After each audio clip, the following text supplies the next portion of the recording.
ভাইয়া রে, কেমন আছো? কে? তুমি তো আমাকে চিনবা না, কারণ আমি তো তোমার আপন না। কি আপন না? কে কে? তুমি আমাকে চিনবা না তো, কারণ আমি তো তোমার আপন না। কে? ভাইয়া, আমার তো মন্ডল একদম খারাপ ভাইয়া। তুমি মেহেক না? হ্যাঁ মেহেক ও মেহেক, আমার তো মন্ডল বেশি খারাপ, আজকে আমার মন ভালো নেই। কি রে, কে বলতেছেন? পরিচয় দেন না। পরিচয় দিয়ে কি লাভ ভাইয়া? আমি তো তোমার আপন না। কি আপন না? কি পরিচয় দিয়ে কি? তো ফোন কেন দিচ্ছেন পরিচয় না দিলে? ফোন দিছি তো ভাইয়া, আমার তো মন্ডল ভালো নেই ভাইয়া, আমার তো কিছু ভালো লাগতেছে না, আজকে আমার মন ভালো নেই। তো আপনার মন ভালো না থাকলে আমি কি করবো? আমাকে কেন কল দিচ্ছেন? আর আমাকে কেমনে চিনেন?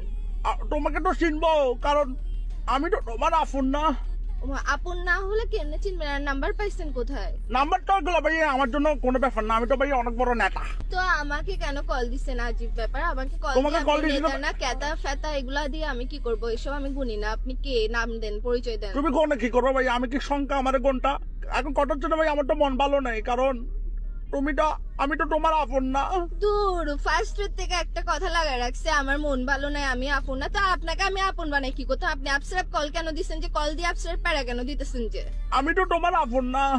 দত্তেরি আপনের মায়েরে বাবা, আপন দিয়ে কি করবো? আমি আপনাকে আপন বানাইতেছে কে? আপনি নেতা না কেতা না ফেতা এগুলো দিয়ে আপনি ফোন মারেন না। আমাকে কেন ফোন দিচ্ছেন যে আপসারা?